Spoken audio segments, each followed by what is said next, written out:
Habíamos hablado, muchachos, de, de los criterios de clasificación, ¿verdad?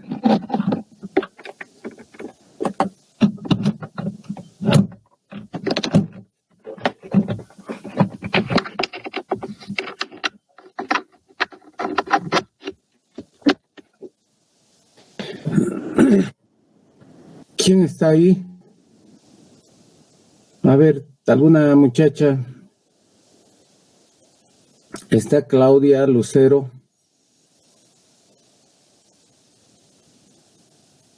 Moira. Shaolin. Hola, ¿me escuchan? ¿Me hablan? ¿Me sienten?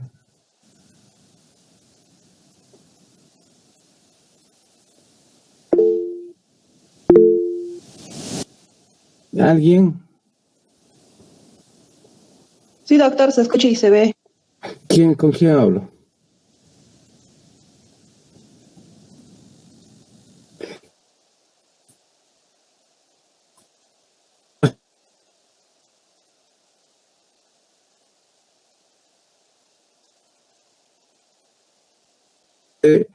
Los criterios de clasificación, ¿verdad? Y habíamos dicho de que los criterios del 2000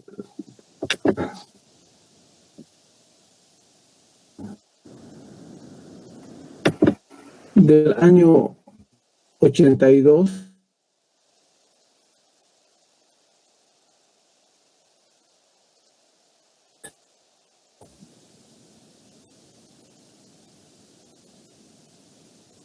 tenían muchas falencias, ¿verdad? Es por eso que el 2019 el American College y la Liga Europea de Reumatología, y en realidad asiáticos como latinoamericanos, hacemos un consenso mundial en realidad, sacan los nuevos criterios del 2019. Y no solo reumatólogos, sino nefrólogos, hematólogos. Es un conjunto de especialistas, ¿ya?, que entran de acuerdo para sacar los nuevos criterios, ¿ya? ¿Por qué? Porque el año, con los primeros criterios del 82, tenía poca sensibilidad. Muchos pacientes eran lúpicos y no se llegaban a diagnosticar. La sensibilidad era del 85% y la especificidad era muy buena, muy buena. Eran realmente lupus los que se diagnosticaban. Pero como habían lupus que no llegaban a diagnosticar, el 2014 se publican y se validan estos criterios, que están acá el 2012, y aumenta mucho la sensibilidad, pero baja muchísimo la especificidad, ¿ya? Entonces se diagnosticaban todos los lupus, pero habían lupus que no eran y estaban entrando dentro de estos criterios. Es así que el 2019 se publican los nuevos criterios, ¿sí? Y aumenta la sensibilidad a un 98%, y aumenta la especificidad. Entonces, ¿qué pasa?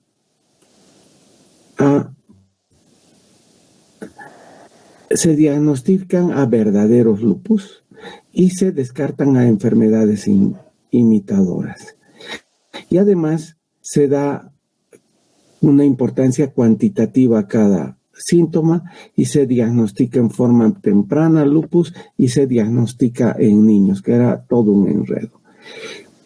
Una de las cosas importantes, y no se olviden, los anticuerpos antinucleares eran criterios de entrada. O sea, para empezar a hablar y para empezar a clasificar como lupus, lo primero que uno empezaba a pedir era antinucleares 1 en 80, no 1 en 40. Por si acaso, cuidado que en el examen les ponga antinuclear 1 en 40 30, paciente con antinuclear 1 en 40 positivo. ¿Entendido? Antinuclear 1 en 80. En HEP2 o una prueba equivalente positiva. ¿Ya? Y eso es un ELISA de buena calidad, por lo menos. ¿Ya? Entonces, criterio de entrada. Y los criterios, no cuente un criterio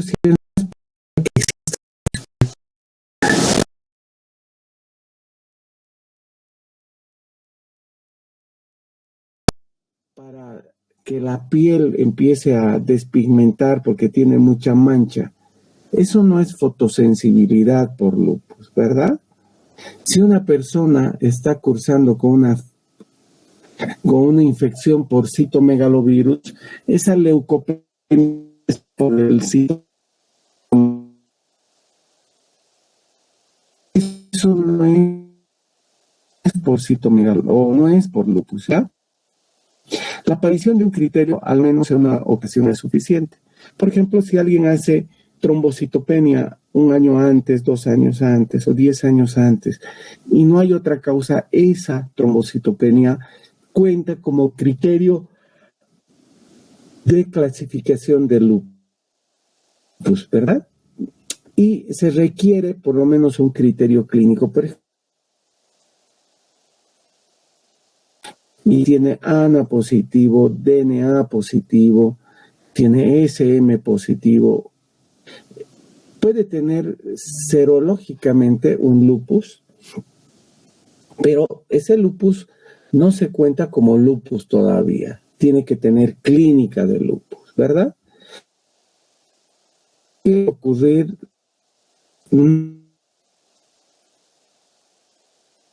a lo largo del tiempo. Y dentro de un dominio,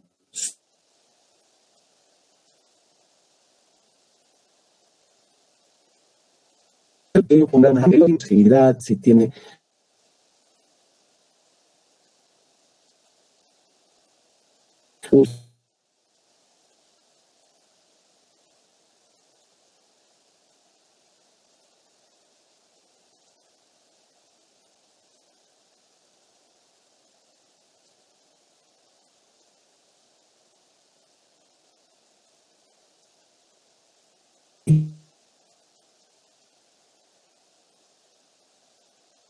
dos puntos. Lupus cutáneo subagudo o lupus discoide, 4 puntos. Lupus cutáneo agudo, un eritema malar es el lupus agudo. En alas de mariposa, más ahí hay 10 puntos, más un antinuclear positivo y además úlceras orales. Acá ya tenemos 12, 14 puntos, ese es un lupus falso. Solo cuenta el criterio de mayor puntaje. ¿Entendido? ¿Queda claro, María? Sí, doctor. Entonces no se pueden sumar todos los puntajes de un grupo de síntomas o de un dominio por artritis, por ejemplo. Por ejemplo, si alguien tiene psicosis, tiene delirio, tiene convulsiones, acá tienen 8, tienen 10 puntos. No van a poner 10 puntos más un antinuclear. Cuenta como lupus. No, es solo el de mayor puntaje. En este caso tendrá solo 5. Igual, tiene derrame pleural, tiene derrame pericárdico, 11 puntos. Más ANA positivo, eso es lupus. Falso. Falso puede estar, que se llama, con una pericarditis y un derrame pleural de origen viral. Entonces le falta puntos para hacer un lupus. Entonces solo se toma en cuenta 6 puntos por la pericarditis aguda. Entonces uno tiene que ir buscando otros puntajes, ¿verdad? Leucopenia, trombocitopenia, tampoco podemos sumar todos los criterios hematológicos. Ahí tenemos también 11 puntos, ¿verdad?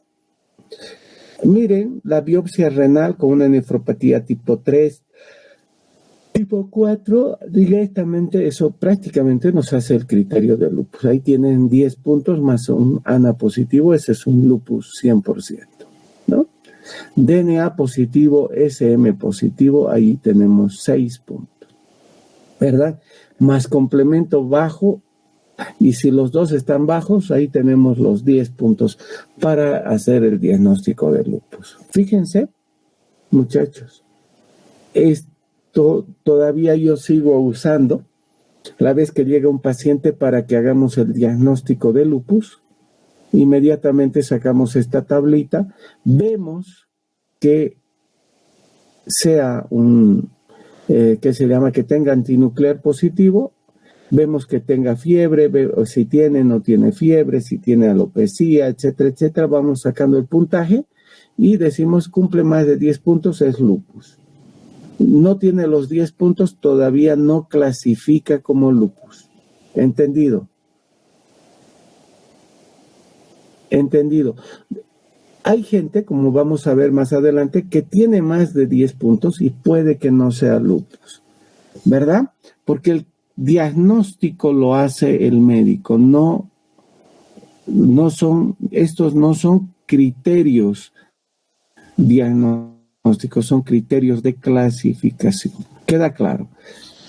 Miren, muchachos, siempre me gusta poner esta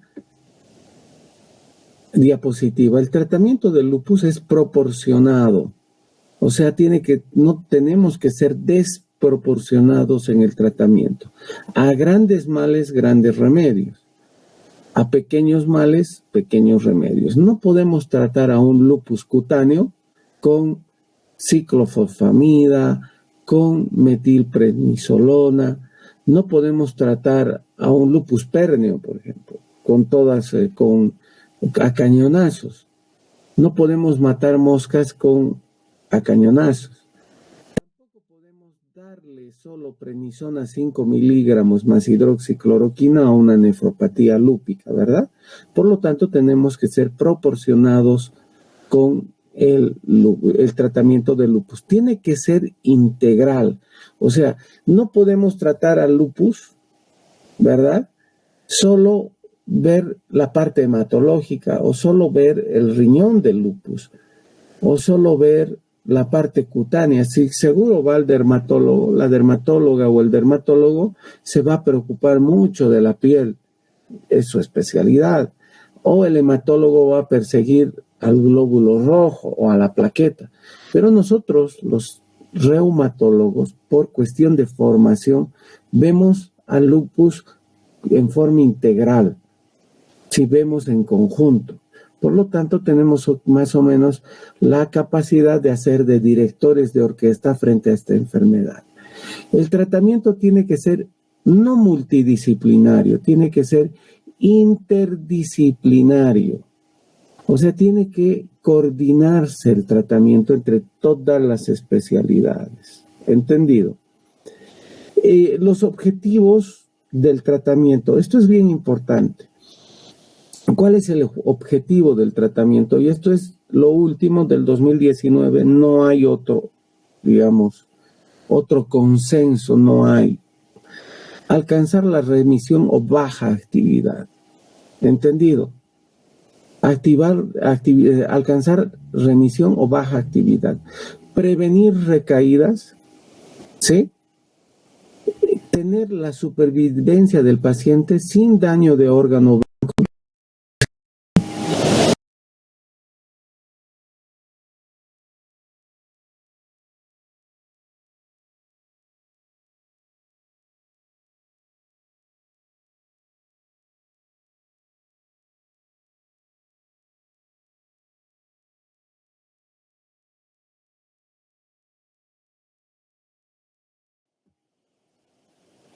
Acá está la revista donde ha sido publicada y estos son los autores, ¿verdad? Y esta es la madre del cordero. Esta tablita, si logran entender, es bellísima. Miren, lo más importante, el tratamiento. El tratamiento de lupus tiene que tener también un tratamiento adyuvante, ¿verdad? Por ejemplo, uno tiene que tener siempre protección solar. Les había dicho que en la patogenia misma del tratamiento o del lupus, en la patogenia, el lupus era activado en su conjunto por la luz ultravioleta del sol, ¿verdad? Y cualquier tipo de luz ultravioleta. Por lo tanto, la protección solar no solo evitaba el daño en la piel, sino también activaba el lupus a nivel renal. Por lo tanto, la protección solar es indispensable. El paciente no debe exponerse al sol. Es más, debe usar ropa con filtro UV. Ya hay ropa con filtro UV, filtro de luz ultravioleta. Tiene que cumplir todas las vacunas. Debe realizar ejercicio, no debe fumar, tiene que mantener un buen peso corporal, tenemos que mantener una buena presión arterial, porque la hipertensión también va a va a dañar el riñón. Tenemos que tener un excelente control de los lípidos, de la glucosa. Tenemos que tener un buen uso de antiplaquetarios. Hay que ver de que esté bien anticoagulado si tiene antifosfolípidos.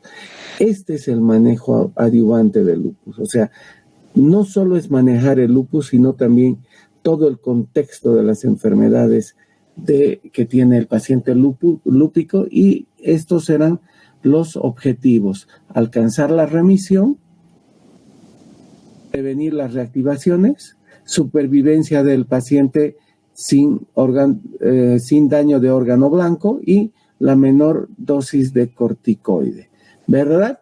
¿Y qué es alcanzar la remisión? Tener un SLEDAI de 0 o baja actividad de la enfermedad, un SLEDAI menor de 4, ¿verdad? Un SLEDAI de 0 no debe recibir corticoides y solo hidroxicloroquina. Un SLEDAI menor a 4 tiene que recibir hidroxicloroquina y puede estar con 5 miligramos de prednisona, máximo 7,5 de prednisona. Esos son los objetivos. Fíjense el grado de recomendación de los medicamentos, de acuerdo al grado de evidencia. El grado de evidencia es 1A o 1 con el grado de recomendación A. Esto les he enseñado a mis alumnos de práctica, ¿verdad? Esto es el grado de evidencia y el grado de recomendación, o sea, basado en estudios prospectivos, randomizados, dobles ciegos. Acá están en verde. Y solo opinión de especialistas, el menor grado de recomendación. Acá está el lupus leve, lupus moderado y lupus severo. Lupus leve es un índice de actividad menor a 6, moderado menor a 12 y lupus grave es un SLEDAI mayor a 12. Entonces, en un lupus leve, en cualquier lupus siempre se usa hidroxicloroquina, en todos los lupus, con un grado de recomendación A. O sea, todos los lupus deben recibir hidroxicloroquina, de preferencia el plaquinol, que es el original. Digo esto que sea el original porque acá hay hidroxicloroquinas chinas, hindús, que son bastante malas. Siempre medicamentos de buena calidad. Miren, el grado de recomendación de los glucocorticoides, ya sean por vía oral, vía endovenosa, también tienen grado de evidencia 1A, basado en estudios prospectivos, randomizados, doble ciego. En todos los lupus está indicado el corticoide. Miren, leve, moderado y grave. En el paciente con lupus leve, como primera línea, ¿sí?, no está indicado ningún inmunosupresor, solo en el lupus leve refractario, metotrexato o azatioprina, ¿verdad? Cuando ese lupus leve no ha respondido bien, ¿sí? Recién se usa metotrexato y azathioprina. Cuando, miren, el lupus es moderado, se usa hidroxicloroquina, corticoides a dosis más alta, y ya se usa un inhibidor de la calcineurina como tacrolimus, ciclosporina, nicofenolato, fíjense, nicofenolato, y el belimumab en lupus moderado refractario, sin compromiso renal. Y fíjense, en el lupus severo ya está indicado la ciclofosfamida y el rituximab. Grado de evidencia C. Este es el grado de evidencia C. ¿Entendido? Van a leer, por favor, los grados de evidencia y los grados de recomendación. Grado de recomendación es acá, grado de recomendación C. Entonces van a leer, por favor, qué es el grado de evidencia 1, grado de evidencia 2, grado de evidencia 3 y el grado de recomendación A, B, C, D. ¿Listo? Pero este cuadro es bastante bonito y bastante simple. Entonces, lo más importante, en todos los pacientes con lupus deben recibir hidroxicloroquina, todos deben recibir corticoides, a no ser de que estén en remisión. El corticoide no está indicado en paciente en remisión, pero sí dosis bajas de corticoide cuando hay muy baja actividad. ¿Entendido? Solo la ciclofosfamida y el rituximab biológico está indicado en lupus refractario, severo refractario. La terapia biológica, ¿en quiénes se utiliza? En pacientes con respuesta inadecuada al tratamiento estándar y cuando hay actividad residual de enfermedad que no remite a la disminución gradual de corticoides. Ese paciente que uno ha bajado el corticoide y no puede bajar más corticoide y está con terapia convencional, terapia química, por ejemplo, ciclofosfamida, nicofenolato o un inhibidor de la calcineurina, uno le da biológico, ¿verdad? O cuando cada vez está recayendo, entonces está indicado el biológico. ¿Y qué biológico se usa en lupus? Un biológico que vaya a actuar sobre la célula B, que es la que produce el anticuerpo. ¿Por qué la célula B? Porque es la que va a producir el anticuerpo y los anticuerpos van a producir inmunocomplejo. Básicamente hay dos medicamentos, rituximab y belimumab son los que tienen niveles de evidencia un grado A y grado C. Son los dos únicos que tienen algún grado de recomendación basado en evidencia, ¿verdad? Estos dos medicamentos. También hay algunos trabajos con otros biológicos, pero no están recomendados en lupus en este momento. ¿Sí? ¿Cómo actúa rituximab? Esta es la célula B y lo que hace rituximab, que es un anticuerpo monoclonal anti-CD20, se une al CD20, como les he explicado al hablar de biológicos, se une al CD20 y lo que va a hacer es inducir apoptosis de esta célula. Va a producir la muerte de esta célula. También va a producir citotoxicidad mediada por macrófagos o va a activar la cascada del complemento. De esa forma, esta célula B autorreactiva y en general todas las células B maduras van a morir. Y al ser destruidas esas células B, se va a disminuir la producción de anticuerpos. ¿Sí? ¿Cómo actúa belimumab, Benlysta?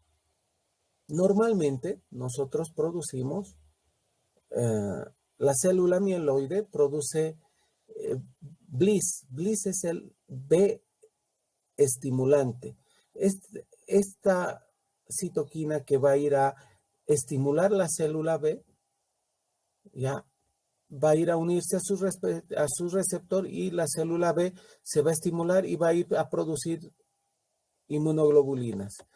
Y igual Bliss se va a unir a una célula autorreactiva y va a ir a producir gran producción de anticuerpos y con eso inflamación.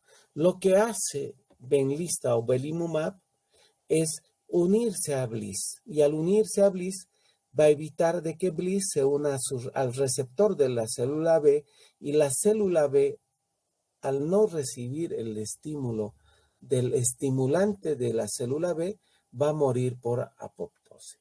¿Les queda claro? Sí, doctor. Ahora, ¿qué es lo nuevo en corticoides? Los corticoides antes, ¿se acuerdan? Se dividían por su acción, corticoides de acción rápida, acción lenta, acción ultralenta. Acción rápida, prednisona, metilprednisolona. Acción lenta, dexametasona, betametasona. Acción ultralenta, la triamcinolona. Actualmente el corticoide se divide en otro tipo de acción. Acción genómica y la acción no genómica. La acción genómica, muchachos, es la que nos va a producir algunos problemas como osteoporosis, como varios problemas, entre ellas la osteoporosis. Y no se olviden que el corticoide es una hormona. El corticoide va a estar circulando y lo que va a hacer es entrar al citoplasma de nuestras células, se va a unir al receptor del citoplasma y unido a su receptor va a entrar dentro del núcleo. Y dentro del núcleo se va a unir a nuestro genoma. Y ahí va a tener un efecto genómico. O sea, va a producir genes y va a inducir a formar genes proinflamatorios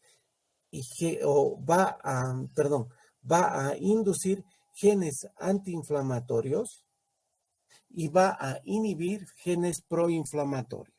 Entonces va a producir esos dos tipos de acciones. ¿Ya? Eso tiene el corticoide dentro del núcleo. También va a tener, unido a su receptor de citoplasma, una acción no genómica.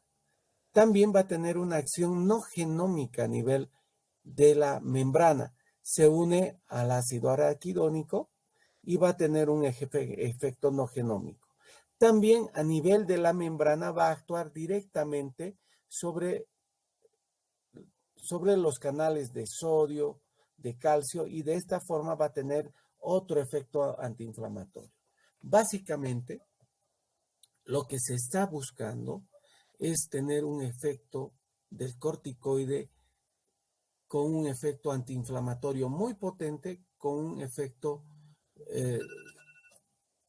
con un efecto secundario muy bajito.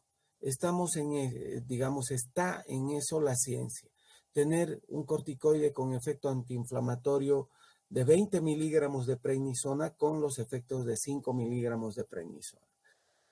Yo creo, esperemos que unos 3 años ya esté en el mercado este corticoide, máximo, en 3 años. Eso está desarrollando Pfizer. Entonces el corticoide se divide en corticoides de acción genómica y acción no genómica. El efecto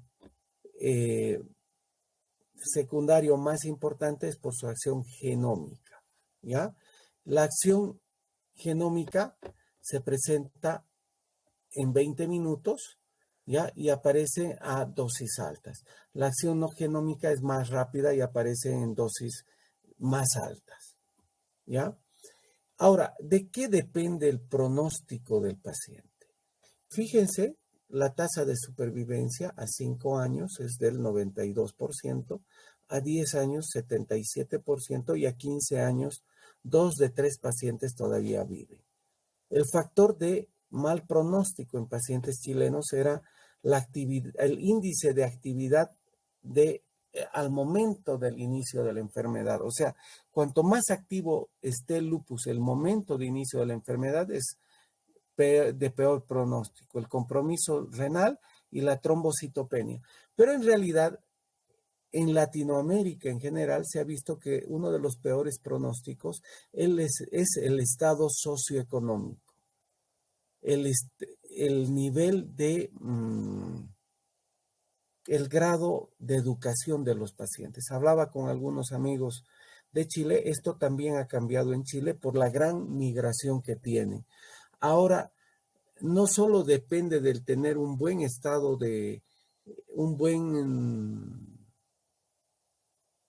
digamos, una buena cobertura de salud, tener una buena ISAPRE, un buen seguro de salud. También depende del grado social y cultural de la persona. De nada nos sirve tener a nosotros, por ejemplo, un buen seguro si el paciente prefiere ir a curarse con la medicina alternativa, ¿no? Prefiere ir a colocarse células madre, entre comillas, con gente que le vende humo o le vende esperanza, ¿verdad? Entonces, el mal pronóstico del lupus eritematoso sistémico, ¿sí?, está dada por el nivel socioeconómico del paciente. ¿Cuál es la causa de muerte de los pacientes con lupus? Al inicio de la enfermedad es el lupus activo más infección. Y en forma tardía, las complicaciones en relación a la falla renal crónica y las infecciones. Por lo tanto, si se dan cuenta, siempre las infecciones son una causa de muerte en los pacientes con lupus. Por lo tanto, cuando uno ve a un paciente con lupus, siempre tiene que estar seguro de que no esté infectado. Entonces, acá tenemos un caso clínico. Esta es una paciente que me tocó ver, tenía 50 años, casada, 3 hijos. Tenía 3 meses del compromiso de estado general, alzas térmicas no cuantificadas, tenía lesiones cutáneas eritematosas en cuello, cara, brazos, estaba con 37 grados centígrados, no tenía déficit neurológico y tenía muchas lesiones maculopapulares en cara, cuello, parecía tener un eritema malar en alas de mariposa, no era muy clásico. Tenía también en tórax este tipo de lesiones, en brazos. La parte cardíaca, la parte respiratoria era normal.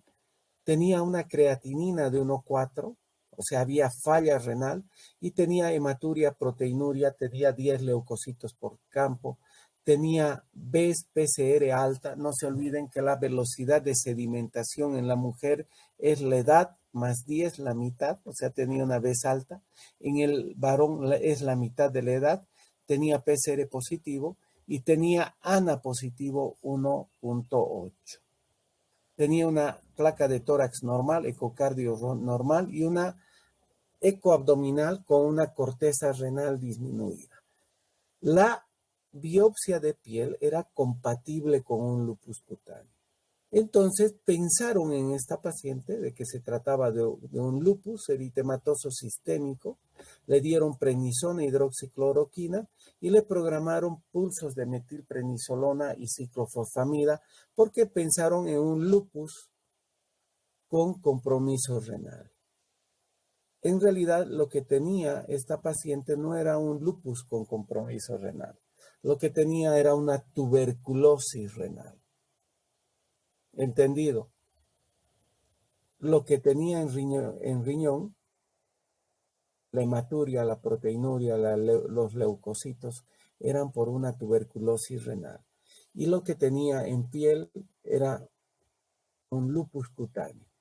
Y este antinuclear no era un antinuclear por el proceso infeccioso. Por lo tanto, no se olviden, muchachos, que el diagnóstico del lupus lo hace el médico, no los criterios de clasificación. A veces el paciente puede clasificar como lupus, pero no es un lupus. Entendido. Acá tenemos otro caso de un paciente. Es una paciente muy joven que estaba casada, era bioquímica, tenía un hipertiroidismo desde hace 3 años, estaba usando propiltiuracilo, ya no se usa propiltiuracilo, casi no se usa. Estaba hipertensa, usaba hidroclorotiazida y tenía desde hace 6 meses en forma intermitente, todo ese tiempo tenía fiebre, se quejaba de que hacía fiebre 2, 3 días, desaparecía, tenía artritis en manos, muñecas, rodillas, tenía dolor torácico en puntada de costado, también tenía dolor opresivo retroesternal, se ponía en plegaria de maometano porque sí hacía dolor tipo, digamos, tipo pericarditis. Estaba en regular estado general, estaba subfebril, tenía artritis activa en manos, ya metacarpofalángicas, muñecas, rodillas. Había ruidos disminuidos en el corazón y había un derrame pleural. El hemograma tenía leucopenia, la orina era normal, estaba con reactantes de fase aguda elevados y tenía sí un antinuclear muy elevado con complementos disminuidos. Esta paciente también cumple criterios de clasificación del lupus, si se dan cuenta. Tenía derrame pleural bilateral, tenía voltajes disminuidos en el electrocardiograma y tenía derrame pericárdico.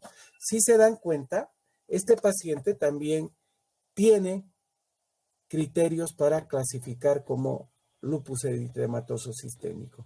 Se empezó prednisona, se empezó hidroxicloroquina y azatioprina. Entonces, este paciente también clasifica como lupus, pero lupus eritematoso sistémico. Pero en realidad lo que tenía era un lupus inducido por drogas, era un lupus inducido por el propiltiuracilo. Este paciente lo que se hizo era suspender el propiltiuracilo y suspender la la hidroclorotiazida, dejarle solo prednisona y con eso remitió. No hay que olvidarse de que hay el lupus discoide, hay el lupus inducido por fármacos, no solo hay el lupus eritematoso sistémico. A veces uno piensa que es lupus y termina no siendo lupus. A veces uno cree que no es lupus y termina siendo lupus. Si uno estudia lupus, aprende lupus y tiene el cuidado de entender y el cuidado de ver a un paciente y de entender al paciente con lupus, muchas de las enfermedades se nos hacen más fáciles y uno va entendiendo mucho más fácil la medicina. Muchas gracias. Listo, muchachos. Mañana 8:30, por favor, porque el lunes tienen parcial de patología. Mañana 8:30, ¿seguro? Está bien, doctor. Sí, doctor. Sí, doctor, gracias.